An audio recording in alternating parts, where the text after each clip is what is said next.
Welcome to round 8 of the Guinness Bro 12. With us for the big game tonight, Stephen Ferris and Maurice Field. Good evening to you both. Stephen, how much pressure are Ulster under to deliver a win this evening, do you think? Yeah, look, the guys haven't been performing that well, but, you know, I've been in a situation like this before, and the guys are trying hard. They are going out there and putting in 100%, but sometimes it just doesn't click, and it hasn't been clicking this last couple of weeks. And they need to find out over the last couple of weeks what is it that they need to fix. And hopefully they find that out, because they need to put in a performance. Everybody's talking that they're not playing that well, and hopefully they'll put in a good show tonight. The Director of Rugby, Les Kiss, has said by his own admission that Ulster have been the architects of their own downfall a lot of times this season. When you look back at the Munster game, they made a lot of mistakes, Maurice, didn't they? A lot of handling errors, a lot of decision-making errors, not playing what was in front of them. We see here Paddy Jackson, Piatau, everybody's expecting him to do something, but the rest of the players aren't reading his body language. They're not looking and expecting the offloads, and these are the tiny wee things. And like this here again, wrap round balls, Tommy slightly overrunning, just off the pace a wee bit, and that. And again, it's the small things that make all the difference. I mean, we've lost 25 points to 20 against Connacht, 15-14, 1 point. We could be sitting top of the league here on 27 points, but unfortunately, the errors have been costing us. Stephen, Ulster have been taking a lot of criticism. Is it fair, and what do they need to do to address that tonight? I think Les Kiss spoke about it after the Exeter game, that they haven't hit full stride. And, you know, they're not playing to their potential, and everybody's kind of waiting for them to play to their potential. And hopefully it does come, and I think it will come. They've got a lot of quality players in the team. They've got a lot of experience. It just needs to happen sooner rather than later. You know, there's people saying out there, if they lose another couple of games on the bounce, that the season might be up. They're going to have a few more difficult fixtures in a few weeks' time, but it's just about taking it game by game. And I think Eddie O'Sullivan mentioned last week, even 20 minutes by 20 minutes or 10 minutes by 10 minutes, and making sure that they get the results. On paper tonight, Maurice, a lot of Ulster's big guns are on the team sheet tonight. Do they have the firepower to beat Edinburgh? Individually, they have the firepower. The problem I see in the team is it's the combinations. Combinations need time to gel. He's mixed up the back row again. He's got young Brett Heron and Rob Little playing 10 and 12. You know, so it's about these combinations. So it'll be interesting to see how they work. OK, let's see how Ulster get on tonight against Edinburgh. Let's join our commentary team. Former Scottish international Andy Nicol. But first, good evening to Jim Neely. Well, it looked as if it wasn't going to be a very good evening here in Scotland's capital, Stephen, but the wind and the rain, which were there for a wee while, have gone away. Ulster have made a late change in the front row. Kyle McCall comes in. Pete Brown starts the first time in the back row. Clive Ross in at 7. And behind the scrum, with just 12 caps between them, there are starts for Brett Heron, Sam Windsor and Rob Little, but lots of experience in the shape of Messrs Bow and Piatau. Rob Herring captaining this Ulster side for the 21st time in his career, still not figuring as he did a couple of years ago in the Irish international panel. And Edinburgh, who had the game well and truly done and dusted, I think, last week against the Zebra, were pretty distraught about having let that lead slip away, and that they do get that lead tonight, I think they'll be determined that there's no repeat of that. Edinburgh sitting on 2 wins and 5 losses from their 7 games. And they come with this evening's skipper, Neil Cochrane. And they'll be moving to a new home come January. Edinburgh have made 5 changes, all incidentally in the forward pack. There's a new front row with Cochrane propped by Messrs Cosgrove and Murray McCallum. In the second row, Fraser McKenzie comes in. And in the back row, the very promising Jamie Ritchie starts in the back row. The backs are retained on block. Plenty of pace on the wings with Tom Brown and Damien Hoyland, and a man who's caused Ulster a problem or two in the past when he played for the Dragons in Newport, Jason Tubby. Pitch in fantastic condition, and needless to say, unless you've got something in the region of 30 or 40,000 here, and a 60-odd thousand capacity, it looks a little bit on the empty side. The referee is from Munster. He's Andrew Brace, doing his 15th Pro 12 game. He's assisted by another Irishman, Dudley Phillips, and refereeing out of Scotland, Lloyd Linton, who's a former Ulsterman. The TMO is from Wales, Gareth Simmons, and Jason Tubby gets us underway, taken in straight away by Ulster's number 8, Sean Reedy, equally at home at 8 or 7, but pressed into the 8 position because Roger Wilson, who's been there most of the season, is injured. Taken on by Franco van der Merwe to his fellow Springbok, Ruan Pienaar. There's very few people execute that kick better than Ruan Pienaar, and that was well chased by Rob Little, and Ulster into the Edinburgh half, and Edinburgh have done well to get back. Kennedy gets it away. Edinburgh trying to go route one, still inside their own half, and Ulster battling away on the ground. Kennedy again, and here's the skipper, Neil Cochrane, the oldest player currently on this Edinburgh side, or the side that's starting tonight. That's a teaser. Piatau's underneath it. Bit of a challenge in the air. Knocked backward, or was it knocked forward? I think it's knocked backward by Charles Piatau. And Edinburgh, having been back on their heels, are now forward on their toes. Andy Nicol, first thoughts? Yeah, well, two very good kicks. One from Ruan Pienaar, as you say, Jim. He's just brilliant at the box kick, perfect. But that was a great kick, cross kick by Jason Tovey. Just enough hang time to allow Hoyland to put real pressure on Piatau. And now Edinburgh have got a real attacking threat here. This is a real challenge for Edinburgh tonight, Jim. This is a young Edinburgh side. It's the real future of Edinburgh. This will be a real test, I think, against still a very good Ulster side. Yes, if you take Neil Cochrane out, the average age of the Edinburgh side is about 12 and a half. Cochrane throws well taken at the front by Ben Toulis, capped just the once for Scotland, born in Brisbane some 24 years ago. Ulster trying to counter-ruck, referee saying that's okay, it's a maul, it's the same maul, and Ulster have done well to disrupt Edinburgh at the breakdown there, so the ball's not clean for Edinburgh, but at least they've won it. Kennedy gets it away. The red and black shirt Edinburgh forwards have made decent ground up to Ulster's 22. This is better stuff. Here goes Toulis. Gets that long, lean body low to the ground. Kennedy gets it away quickly. Tovey sells a dummy, and he's very nearly through. Good covering tackle there by Dan Toohey, and he had to be quick. And here they come again. And listen to 7 specialists. This could be a great start by Edinburgh. My word, what a try by Viliama Mata. Olympic gold medalist for Fiji in sevens. And not a bad man to have in terms of the 15s. What a start by Edinburgh. Yeah, what a start indeed. And there's a lot of very, very high hopes for this kid. Viliami Mata, as you say, won the Olympics with Fiji. Jason Tovey really attacks the line, which is a great thing to do from standoff. And then there's a bit of bobbling there from Sean Kennedy. But look at that, that is just Fijian flair, size, power and pace. Exactly what you want. And, you know, we're just, 50 miles away along the M8 here in Scotland. Nakarawa was such a huge success for Glasgow Warriors. There's a lot of people think that this guy Mata could have the same impact here in Edinburgh. The big rascal is only 25. Don't you hate him, Andy? Well, what a try and what a start, and Edinburgh identifying one or two little weaknesses there in the Ulster defence, and this is just the start that they absolutely wanted. And Jason Tovey, who was the top point scorer by a long way for the Dragons, has landed an absolute peach, and what a start by Edinburgh. We've played just over 3 minutes, and they're leading Ulster by 7 points to 0. Yeah, watch it here, he's just tracking behind Tovey as a real attack. The line, it's good, but look at Mata, he's just scanning up what's in. It's a bit of a bobble, as you say, but then look at the injection of pace, hand off, and he's just the power to go through Tommy Ball. That's not something you say too often. Ulster's outside half, Brett Herons gets it away, taken in by Tom Brown, who mustn't be allowed any room because he's got a lot of serious pace. What a boost that's going to give this Edinburgh side. Taken on by the other second row, Fraser McKenzie. Also trying to put on some pressure, and the pressure is illegal pressure, and they've conceded the penalty. So not a great start for the men in white, Andy Nicol. No, it never is. Giving away penalty to that in the opposition 22, who are only ever going to be kicking it out. You get the line out, Les Kiss, they'll be very disappointed. Lack of discipline there on the ground. Yeah, the ball had been lost. Just let the opposition have it, get the line out, and start the game again. Now Edinburgh have the line out. And a lovely little chip to touch by Jason Tovey from inside his 22 to halfway. 27 years old, Newport born.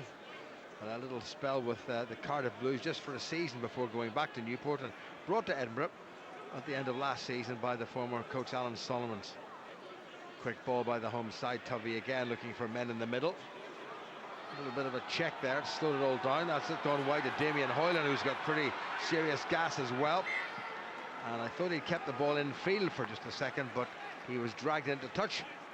And as you mentioned, Andy, if you look at the ages of this Edinburgh backline, like Kinghorn is 19, Hoyland is 22, Chris Dean is 22, Okay, Phil Burley's 30, but Brown is 26 and Sean Kennedy's 25. Yeah, it's very much the future. It's interesting. These kids have been developed in the last few years, but they've not had experienced players around them. It's interesting with Tovey coming in. That last year, Edinburgh didn't really have a standoff. Phil Burley was playing. He's a centre playing at 10, and now with Duncan Weir, who's on the bench today, come back from broken jaw. They've now got 2 10s, and you need 10s who can just control the game for the young kids. Well won by Dan Toohey. Here comes Sean Reedy. Was only Irish cap to date against South Africa as a replacement in the second test back in June. Pete Brown playing number 6 for Ulster for the first time. Nice little show by the former England under-18 outside half Brett Heron, just 20.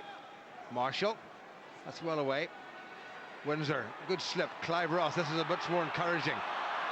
Well, I don't know what happened there. Ulster had the ball in their hands and they lost it, and the referee spotted the knocked forward and gives the scrum to Edinburgh. That was a genuine chance, Andy. It was, because they worked the space well. They didn't have to do much to do that, to be fair. Edinburgh's defence was a bit narrow. You can see it comes back in behind, and a couple of big long passes, and suddenly there's real trouble. Nice hands here. And you think you've got to give that, and he just drops it.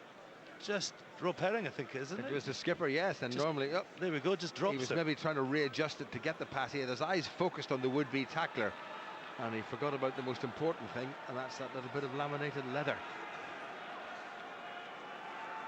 I think what will be encouraging there for Ulster is just how easy they were able to get outside the Edinburgh defence, and if they could do that, hold on to the ball and get it to their Tommy Bowe, Piatau and Rob Little, then they could cause real damage to Edinburgh here.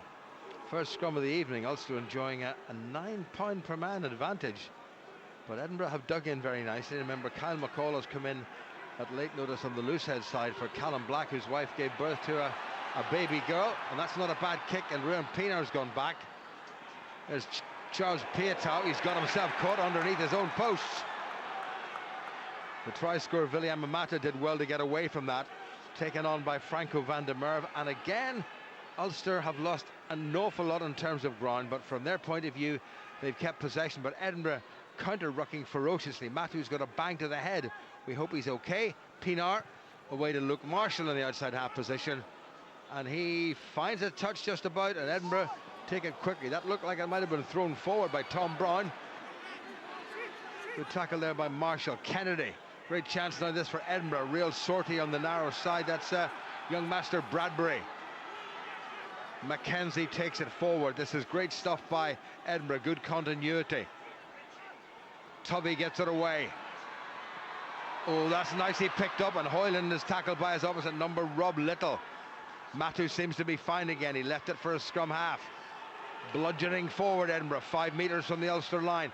A second try here could well, put the tin lid on it. What a good tackle that was by Pete Brown. But Kennedy's recovered it well. Tovey looking for a gap, and he's seen the gap.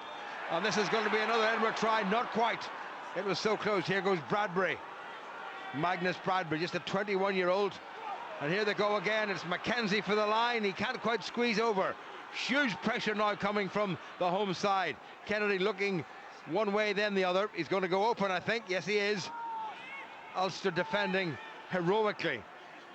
Huge pressure on. Kennedy sees a little glance on that narrow side. Nothing there. Jamie Ritchie, another World Cup star for Scotland's junior side. Well taken on there by Mata, but Sam Windsor makes the tackle. Little show there by Blair Kinghorn. Surely they must score. They have scored. Damien Hoyland's in for Edinburgh's second, and it's all unravelling for Ulster here at Murrayfield. It certainly is, and that's excellent play from Edinburgh, because they got in behind over on the left-hand side here. They showed great composure. They didn't get the white line fever. They just went through the phases to free up the space.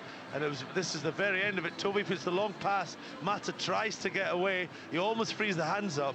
And then there's good decisions here by Blair Kinghorn not to give that, to take it on. And then Hoyland, great spatial awareness, picks up and goes over uncontested.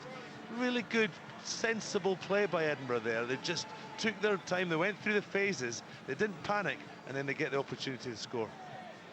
Well, this fella Mata is causing havoc in the Ulster ranks, but you need your quick men to finish, and Damien Hoyland has finished this. That's his 9th try, and this is 29th appearance for Edinburgh, so he's got a pretty high strike rate.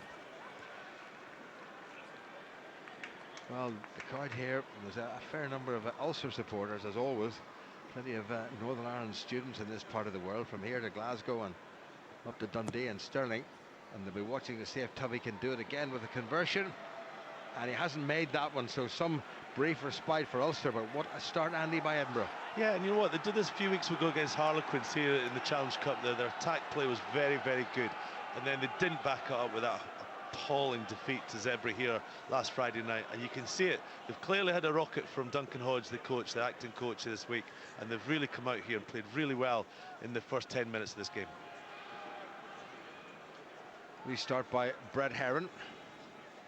Taken in by Brown, looking for work. Lovely offload to his skipper, Neil Cochrane. And look at the ground that Edinburgh have had from that restart. They took it in and they moved it quickly.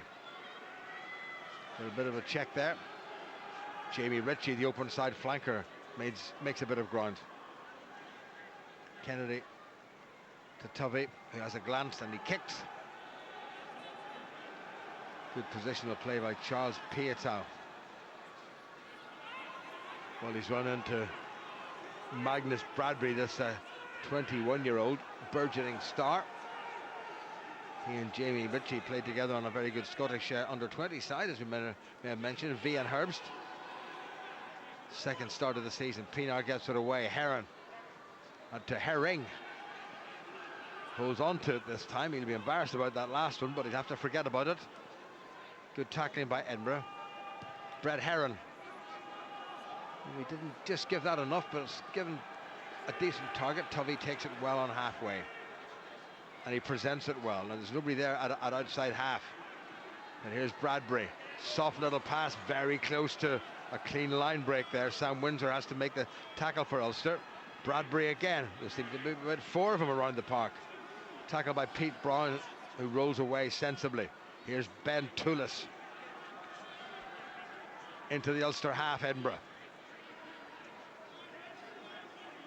Ulster's problem, Andy, is that they haven't got the ball yet. Yeah, they've not had it at all. Defence is holding up okay, but they're just not getting any ball in attack. What a kick that was by Tovey. Just planted the foot and swung the left leg, and what a very good kick. Now Ulster will have to throw into the line out, but they've conceded about 40 metres. He's just a canny operator. Here's the second try. See, this is a good decision by Blair Kinghorn not to give that, because Hoyland be tackling the touch, and then Hoyland looks up, sees there's nobody there in defence, and just able to go for an easy try, and a try that Edinburgh fully deserved. They've really dominated the first 30 minutes here, and Ulster just have been a bit flat. They've not had the ball. The captain Herring made a mistake when they got into open field, and I think there's a lot of leadership in there. There's a lot of experienced players like Pienaar. They need to have a word with this team and try and just get this game going again. Well, here is the joint skipper, and Ulster managed to lose the line out. They've come through, and referee's playing on. I think there was a little knock forward by an Edinburgh hand. First knock forward was by Edinburgh, then it came back off an Ulster hand, so it's going to be an Ulster scrum. I've seen it often here, Jim, that the atmosphere, or lack of, here in a cavernous Murrayfield, when there's only about 3,000 in a stadium that holds 67,000. And you know, some teams just they get inspired because they're playing an international pitch, but others get subdued because the atmosphere is flat and dead. And maybe Ulster, they've been here many, many times, obviously, but they've certainly not started well, and it is a bit flat. So it's Ulster scrum. The opposite number 7 is Clive Ross for Ulster on the near side, and on the near side for Edinburgh, the 20-year-old born in Dundee. Nothing wrong with that. Jamie Ritchie, sitting beside a Dundonian, needless to say. But he actually does put his hand in his pocket and buys around, so good man, Andy. Here comes Sean Reedy. Pienaar, this looks a little more promising. Wide to Piatow. He's got Tommy Bowe with him. Here goes Bowe. Catches and kicks in one go, but it's not a great kick, and it's picked up by Blair Kinghorn, and he can run as well, and he certainly can run, and he's got past 2 or 3 would-be Ulster tacklers. Joe Barakat, who's soon to depart Ulster as the defence coach, will not be altogether happy with that. Back to Heron. Had men outside him, but he probably sensibly held on to that, waiting until the cavalry arrives. Here's Pienaar. Piatow. Can't do it all himself. Luke Marshall lost his footing there. Pienaar again. Sean Reedy squeezed it back underneath his body. Pienaar outside is 22. It's not a bad kick, but Tovey's covered it well. Gets it inside to one of the try scorers, Damien Hoyland. And everything Edinburgh are doing is being done at pace. Penalty against Ulster. Well, you know, it was actually good play by Ulster. Again, they got outside Piatow and Tommy Bowe, and it was the right decision for Bowe to put the kick on. But then you saw it bounced up nicely for Blair Kinghorn, and he counter-attacked very well. But then you just come through the phases there, and you see there's another silly penalty there by the captain, Rob Herring, because he's off his feet. You know, this is it. You know, they're setting up. There's some big hits going in from some of these Edinburgh players, and you see Pinar just controls it. He's looking around. He's going to put the box kick up there, but it's a bit of discipline as well, because that was another silly penalty. Because Rob Herring was completely off the ground. And as soon as you're off the ground, you cannot play the ball, and he just needs to let them have it and then just back the defence. Well, I was talking to one or two well-known former internationals, other than Andy Nicol, before this game, and they all thought, well, there's a total lack of experience in this Edinburgh side. They've got quite a few players away on Scottish international duty, and their injury list is just about as bad as Ulster, so neither side had anything resembling full strength. But the way Edinburgh have set about their work this evening, well, they look like a team of internationals at the moment. And this is their full-back Blair Kinghorn, who's got 22 points for his club in his short senior career so far. This is a fair way out, but it's dead straight. He's caught that nicely. That might just carry. That's a great kick from Kinghorn. Well, what a scoreline. We've played 16.5 minutes, and Edinburgh 15-0 up. Yeah, and they fully deserve it. You know, players like Hoyland here are just, they've shown real enterprise, and there's real commitment, and there's good execution. And you say they're playing like internationalists. Well, they maybe not now, but I tell you what, there's future internationalists being shown, and Blair Kinghorn, who's just knocked that kick over, is certainly one of them who's got a bright future. Again, a bit on the long side, and again it's taken in, and again it's Bradbury, and he is the go-forward man as opposed to the go-to man, but he's that as well. Tovey struck that nicely with the left foot. Was he inside his 22? He was outside his 22. I think the ball was passed into him. Yeah. So that's going to be an Ulster line-out. Well, this is the closest Ulster have got to the Edinburgh line, and we played coming up to 18 minutes. And that's it. And you know, a mistake from the home team like that, it's just given Ulster an opportunity. Great field position. And this really is the start of the game for Ulster. 15-0 down, 17.5 minutes in the clock. It's the first time they've been in the 22. Now they can get a line out, get their attacking game going. I was folded Joe Barakat sitting down contemplative, Neil Doak, and beside him Les Kiss. Here comes Rob Herring, Ulster's skipper.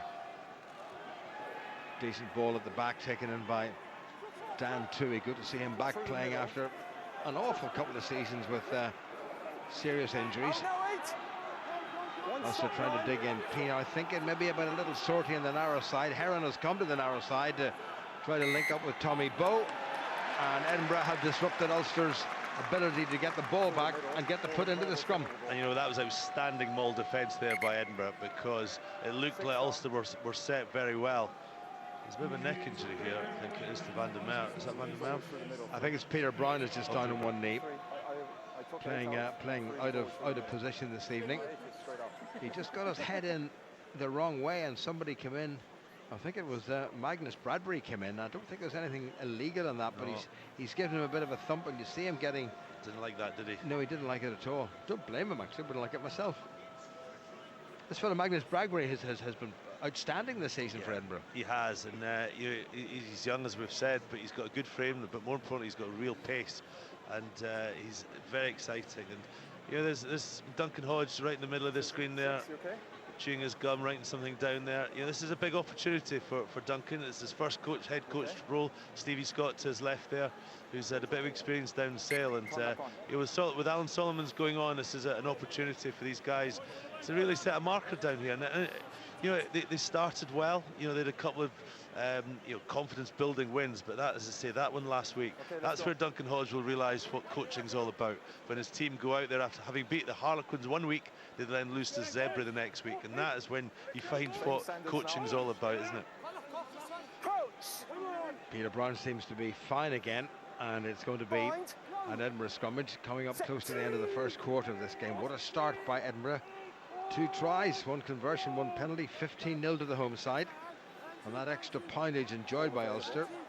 Best part of 3/4 of a stone not being shown at all. Edinburgh take it forward. Well, somebody has Switched out the lights in a little commentary area here, but they seem to be back on again. Tovey, right-footed chip down to Pieta. Ulster expects so much of him. Now they've got it away. Here's Marshall. Out a little. Managed to spin infield as he set it up for Pienaar. He has. Pete Brown just about recovered from that rather nasty knock. Well tackled by Jamie Ritchie. Luke Marshall. Good dummy by the international centre. Not figuring so far in Joe Smith's plans, but a long way to go. 3 more internationals to come after tomorrow's game in Chicago. And Ulster managed to lose that. Well, they can't keep doing that and expect to win games, never mind titles. There's a huge gap there, well spotted. Sam Windsor is going back and he's going to be all on his own. He doesn't realise there's a couple of guys coming up behind him. Oh, he spilled that.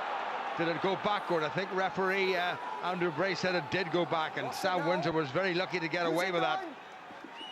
Ulster again have come all the way across the pitch and conceded about 70 metres, and they have to exercise what's called these days a good exit strategy. Well, they've won the ball on the ground. There's an Edinburgh hand in there, and illegally an Edinburgh hand. I guess the temptation was just too much there for that Edinburgh player. It absolutely is, but you've got to resist that, because just like Ulster in the first 5 minutes, all Ulster were doing there was they were just going to give the kick to touch and let Edinburgh have good field position. But another turnover from Ulster is just, it's crippling their ability to get their game going, because they're just making mistakes and turning ball over. I mean, the first 20 minutes, they've probably not gone through, what, 3-4 phases once. Well, they did have the chance, and Rob Herring spilled the ball when he had a man clear. This was a clever kick. Tubby just had a look and thought, my goodness, there's nothing but green down there. It was absolutely acres of space there. And a turnover, it wasn't straight from the turnover. Ulster seemed a bit slow there to react to a turnover. And you get your wingers back, you make sure you cover the ground because you know the kick's coming in.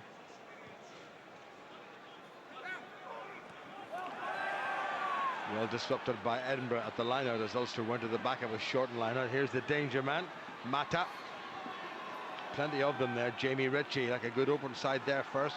Cochrane, the captain, gets it away. There was a wee hint of an overlap. Tackle by Brett Heron. Toulis makes a decent bit of ground again. Sean Kennedy provides the link. Here's the big fella. It's one-handed offload. Lovely stuff. Good continuity now by this the Edinburgh side. Forwards passing just as well as backs. Tom Brown comes back inside, runs into Ulster's skipper, Rob Herring. Cochrane. Brown with the tackle. Coming off the feet there by the Edinburgh loosehead prop, Jack Cosgrove, the 22-year-old, Coventry-born, Scottish qualified, and Ruan Pienaar wastes no time. Not that he ever does, and what a good kick by Pienaar. How many times in your commentary career have you said that? Good kick, Pienaar. He's just, what a class act. I think it's a shame that he's leaving for all the reasons that have been well discussed. He's been, I think, probably Ulster's greatest, one of his greatest signings, because he's just been so influential. What a brilliant player. I've really enjoyed watching him play. And one of the nicest guys that you could ever meet, I have to say. There's another one, Rob Herring. Better from Ulster this time. Peter Brown at the front. Edinburgh have dealt with that pretty well. Also haven't got the forward drive, and it's a long way to go, that Edinburgh line, about 25 metres, so they may well have to play this, but they're going to shunt and push. Now it's Pienaar. Tommy Bowen off his wing. The tackler got hurt there. Jason Tovey. Yep. Rob Herring, head down, tries to change direction. Pienaar again. Pietau. Well held on to by Jamie Ritchie. Pienaar again. Franco van der Merwe. Now Pienaar, wee bit of width here. Injury doesn't look too wonderful. Little chip into space by Sam Windsor. It's a bit too far, and that's going to be dotted down for the 22, and we will have to stop the game because Jason Tovey in that tackle, I think, has hurt himself. Well, he's moving. That's always a good sign. It certainly is, yeah. I thought the ref would call it before there and give Ulster the attacking scrum, just because it was right where the defensive line was. And he actually read the play very well when Tommy Bowe come off Pienaar here. You can see it, he just stands there, doesn't get a good position. Doesn't look that bad, but it's amazing how it can be a shoulder knock on. You see here, he looks up, he reads it, he sees that Tommy Bowe's coming in, it's just a shoulder. Tommy Bowe's left shoulder comes in, and he's had a very good start. Even though Duncan Weir's on the bench, you wouldn't want, Edinburgh would not want Tovey to go off. Well, there's no messing about. They've taken Tovey off, and he may well have to go through the head injury assessment, but a pretty handy man to have coming off the bench is Duncan Weir, capped now 23 times for Scotland. 108 games for Glasgow. Tovey, the competition's top point scorer for the Newport Gwent Dragons. Duncan Hodge will be just having a wee word. Now this sums up where Edinburgh have developed this year, Jim, because last year, as I said earlier, they didn't have a standoff, and if Burley went down injured, they've really struggled. Tovey's had an excellent first 23 minutes. He goes off for HIA, and then on comes Duncan Weir, a proven international player. That's what you need. You need that strength and depth so that the quality continues. Got the jaw broken about 5 or 6 weeks ago, but he's back and he's playing. And he's dropping out from the 22 for Glasgow. Well, Glasgow haven't scored for about 7 minutes. Piatow, that's a rare thing from him. You very, very rarely see him kick. Where's that gone? It's gone the way of Edinburgh. Edinburgh have gone the way of giving away a penalty, and Sean Reedy did some good work in the ground, but there was a bit of holding on there in the tackle. You know what? That's what Ulster need. They need. Yeah, I'm sure they will go for goal. Yes, they are. They just need to get a foothold in this game. And Kinghorn goes up, was good. Peter almost gets it there. You can see on the ground there, it's a good play. He got one hand on it, and I don't think he ever had his hands on the ball really, but he got at least one hand on it, and that's enough. You can see him there. It was good play there by Reedy. Gets one hand on it, and that's enough for the referee to give the opportunity for 3 points. Well, no Paddy Jackson this week for Ulster. Rowan Pienaar taking over the kicking duties, which he's done on many an occasion. And if my sums are right, if he gets this one, it will take him past 800 points for his adopted Irish province. He has been a terrific player. Over 120 games now for Ulster. As I said, this to take him past the 800 points mark in all competitions. Leisurely swing of that right leg as he curled it in. Yes, he has. Nice kick by Rowan Pienaar. That will give Ulster a little bit of encouragement. They were completely ambushed by a ferociously committed Edinburgh side right at the start of this game. But that's a lovely strike. Yeah, absolutely lovely strike. And, you know, they didn't have to do much to get that penalty, and that's sometimes what can happen. You just wait for the opposition to make a mistake, and it's given them, you know, the first points on the board, and they can just forget about that first 20 minutes. You know, okay, the scoreboard's against them, but they've got plenty of time, and you just build the game, which they've not really started yet, have they? No, and it's been, what started has been a rather stuttering start. Here's Duncan Weir. Played for so many years for Glasgow. It's a good restart kick. Ulster have dealt with it quite well. Frontier just waits, helps to set it up for Pienaar. Take him back. Takes it back inside his 22. Pete Brown makes it available. Referee telling Ulster to use it. Not wasting any time, Andrew Brace, the Munsterman. Pienaar looking to the open field and looking all the time. It's a pretty good kick. Little is chasing. Well chased by Little, but it was well taken there, well covered by Magnus Bradbury. Real old-fashioned covering number 8 play. Here come Edinburgh again. Toulis, bit of a handful with ball in hand. Kennedy switches it nicely. Clever play. Weir. Try scorer Damien Hoyland got the second one.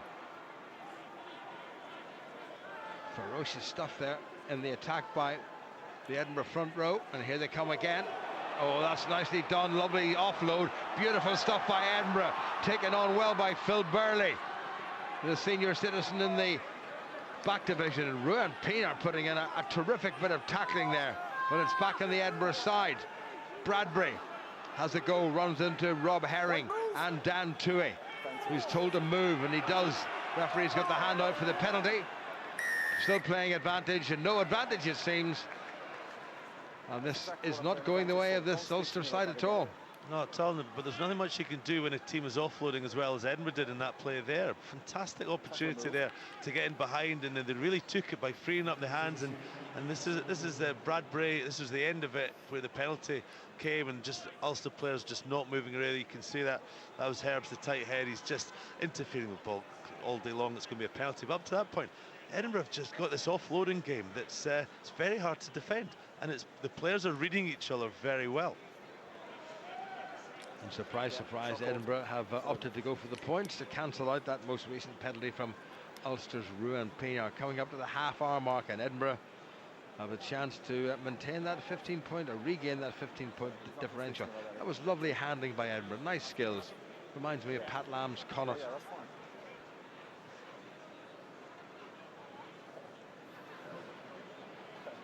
So Weir with just 21 points, having joined Edinburgh at the start of the season. Doesn't miss them from that distance, does he? That's another penalty for Edinburgh. And they now move up to 18. So with about 10.5 minutes to go to half-time, or 11.5 minutes to go to half-time, Edinburgh back with a 15-point lead, 18-3 in their favour. And I think they've been good for that lead, to be perfectly honest. They've dominated all aspects of the game. They gave one mistake and they gave a penalty for Pienaar, but other than that, it's been all Edinburgh. Big long restart kick by Brett Heron. Not quite with interest, but Glasgow Edinburgh, I should say, have cleared their lines with aplomb, thanks to that man, Duncan Weir.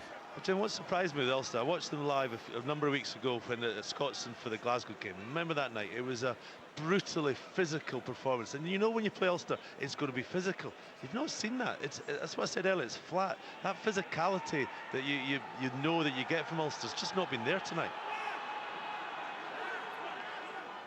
Rob Herring is going to do something here as the captain. First of all, he's fulfilled his duty as a line-out thrower. Here comes Robert Little, who scored an astonishing try against Munster last week at the Kingspan Stadium.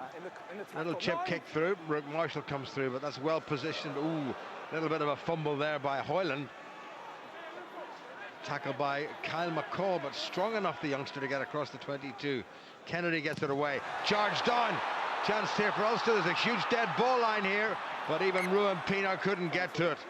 Well, that was a genuine chance. It was a great commitment off the line there to put pressure on Duncan Weir. And you're absolutely right, there's no bigger dead balls in world rugby, I don't think, but dead ball areas than here. You can see it was good ground made, and even in the dead ball line, it was just not enough. And Blair Kinghorn got back. Terrific work by Ulster's open side flanker Clive Ross. But the result is another 22 dropout, and Weir's walloped it. Rob Little gathers. Well, he just headed for the nearest man in red and black and ran into him. Heron's curled it infield, but straight into the arms of Kinghorn. He's lofted that a bit. Piatow keeps it in. Has a go himself. Good defending by Edinburgh. The All Black makes it available. Dan Toohey, who won his first Irish cap 6 years ago against the All Blacks and scored a try in the process. Here goes Heron. Kyle McCall has knocked that on. Poor handling by Ulster's loose head prop. And to compound the error, Ulster not rolling away at the breakdown, and the referee has given a penalty against Ulster.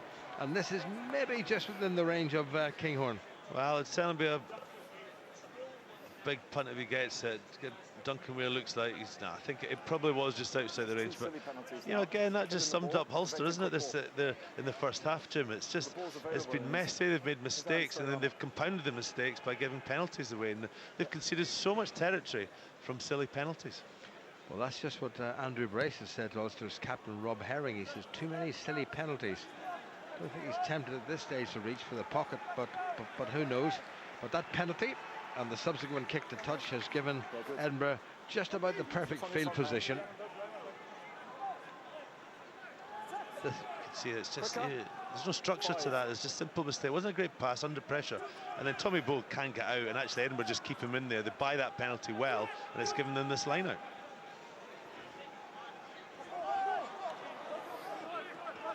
Well, Ulster have done well at that line out. They really needed to steal that one, and they have stolen it. Pete Brown, who I don't think has recovered from that early bang in the head, to be quite honest, playing in the unfamiliar position of back row forward. Now it's Pienaar in his very familiar position of scrum half. And what a good clearance kick by Pienaar.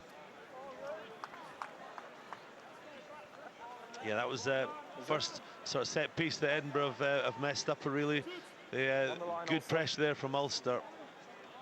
Some other scores coming in. Treviso 21-16 up at home against Cardiff. Munster 14-0 up at home against the Ospreys. What a couple of weeks Munster are having. And it's 13-6 for the Dragons against Connacht, which is very interesting. Cochrane, clever throw to the front. Taken in by loosehead prop Jack Cosgrove. Mackenzie up to halfway. Use it, 9. Kennedy told to use it, and he does use it. Tommy Bowe outside his 22, inside the Pietau. Shunts off the first man, but then has to go to ground. And Ulster again have conceded ground and have conceded yet another penalty. Well, I can't remember Ulster giving away this many penalties in any first half of rugby. Yeah, indeed, and that was it was a good kick there from Sean Kennedy. Bit too long, but a good kick. A kick can be made a good kick by good kick chase. You can see there's good pressure coming on. Time off. Can't say exactly who got the ball. I think it might have been Jamie Ritchie got his hands on the ball there.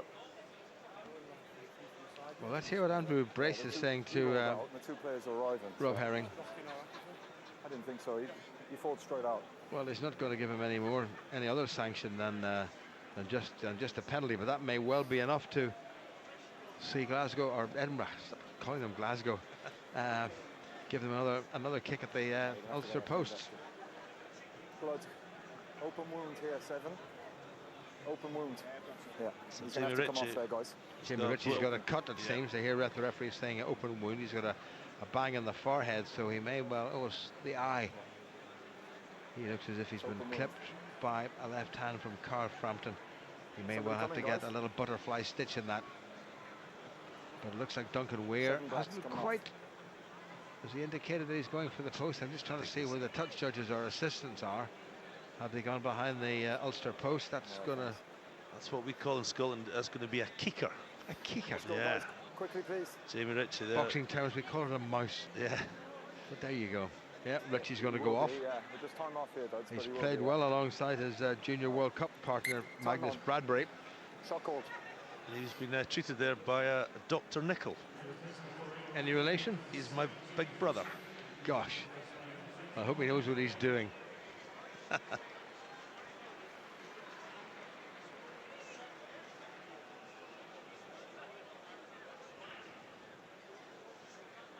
So already with one penalty to his credit. And this is just the strike that Edinburgh would need before the interval to put them 18 points ahead, and he's kicked that quite nicely indeed. So another good strike from the tee by Edinburgh, courtesy this time of Duncan Weir, and the other Duncan Hodge will not be too displeased at all. 21-3 Edinburgh lead. Absolutely delighted. You know, I think everything's gone. Everything, even when there's been an injury. And Toby, look at that, Duncan Weir comes off and Toby comes back on the pitch. And Jason Toby takes it in straight away and swings that left leg of his and finds himself a very good touchdown. Ulster nearly have to get something by half-time, otherwise the game is up. They did come back from a similar deficit against Connacht. It pulled it back to 22 apiece and then couldn't finish it off. They need to do a wee bit more, and this is the man who's on very briefly while Jamie Ritchie is off. And this is the fellow who pretty soon will be Scottish qualified, the South African Cornel du Preez. Windsor back inside to Clive Ross, rather telegraphed, and a lot of Edinburgh shirts waiting for him in the middle of the park. Pienaar. Taken on by Ulster's big men. Good switch by Ulster. Here comes Pietau. Dangerous, but it worked, and Sam Windsor does well to get it away. Rob Little runs into Bradbury. Pienaar again. Clive Ross makes a bit of ground. Off feet now. Pienaar goes in to help, and Pete Brown. Fian Herbst at scrum half. Arnold. Dan Toohey. Use it. Herbst leaves it. Referee quick to say use it. Bit of width on it. Oh, terrific tackle by Damien Hoyland. Took man and ball and prevented any further Ulster progress. Ulster's still there, but they've actually conceded about 15 metres, even though they still have possession. Good work by Kyle McCall. Pienaar. Again, it's Tui, and again he leads with that shoulder, and again he presents it. Herring. McCall. Ulster living dangerously, and they're going backward. Edinburgh ferociously in their faces. Now Pienaar has to kick, no option perhaps. Nudged forward by Tom Braun. Hoyland. In fact, it's Blair Kinghorn. And that's careless. That's really the first sort of bit of silliness Edinburgh have committed all evening, Andrew. Absolutely, and that defence there, those phases, they completely won that sort of mini battle, if you like, because Ulster were throwing everything, and their line speed, their intensity, their double hits were all good, and they were putting big hits, and even Tui trying to bosh Burley, he went straight to ground, and then eventually Pienaar to kick, and yeah, it was a shame that from an Edinburgh perspective, Kinghorn put it full, because they deserved to be further down the pitch. A lot of very fresh-looking faces on this Edinburgh side.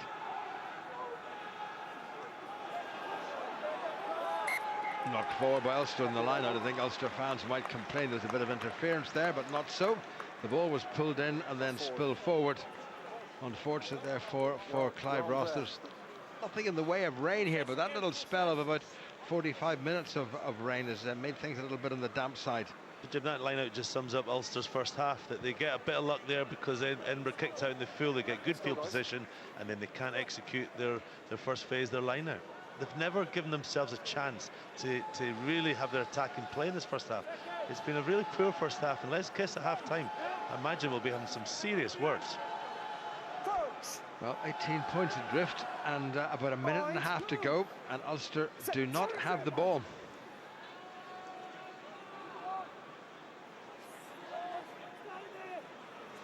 Solid scrum from the much lighter Edinburgh 8. Herb's getting put under pressure to Preer.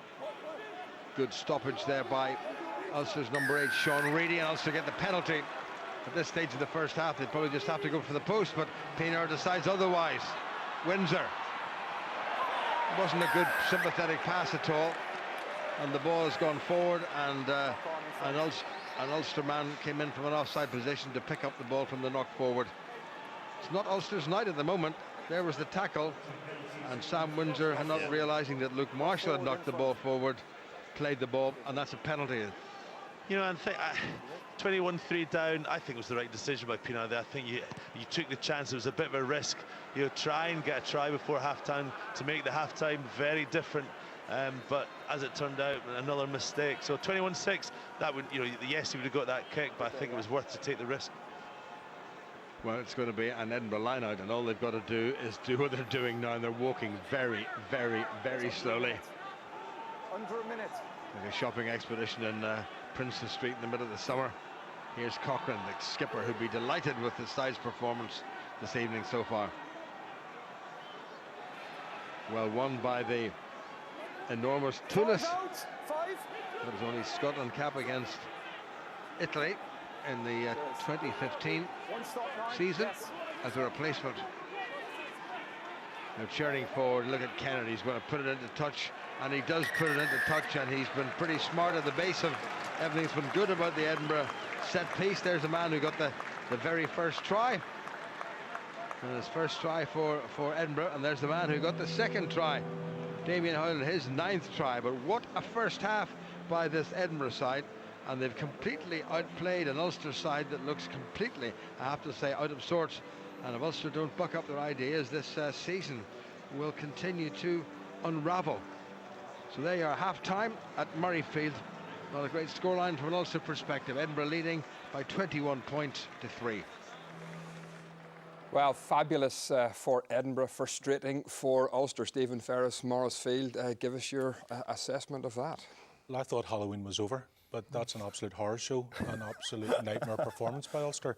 Completely nothing positive to come out of that game whatsoever. The only time you could say that Ulster were in the game was when the ball was out of play.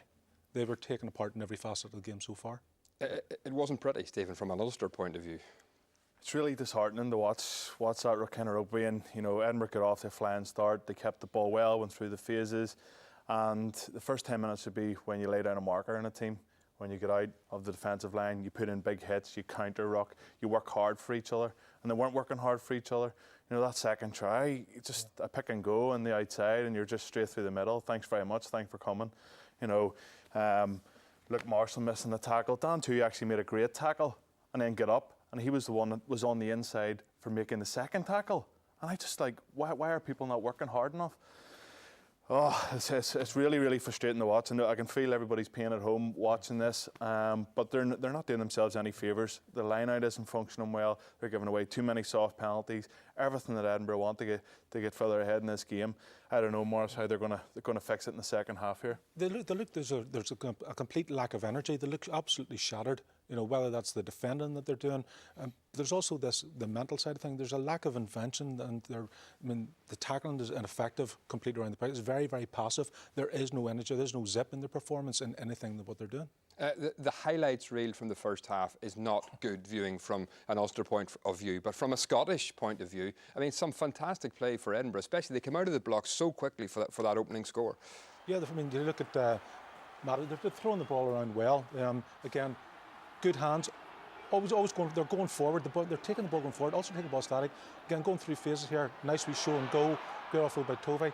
But it's how quickly they recycle the ball. And again, Mata, Luke Marshall, Dan Tui, Tommy Bowe, bang. 3 international players not laying a hand on. Okay, he's a 7 specialist and he's a big 7 specialist, but that should not happen at this level.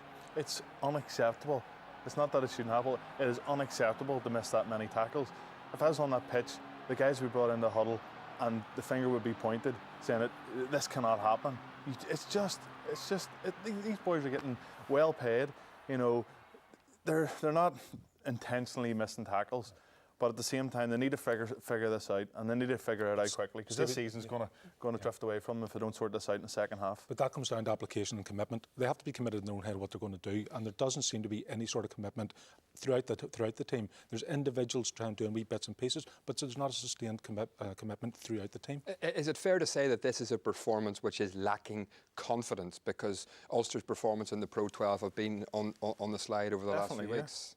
Definitely. I just, you know, the last couple of weeks just haven't helped the way the boys are playing, and went into this game as favourites. You look at the team sheet, you look at the quality that's in the Ulster team sheet, the boys should go out there and put in a performance, but something's just not clicking.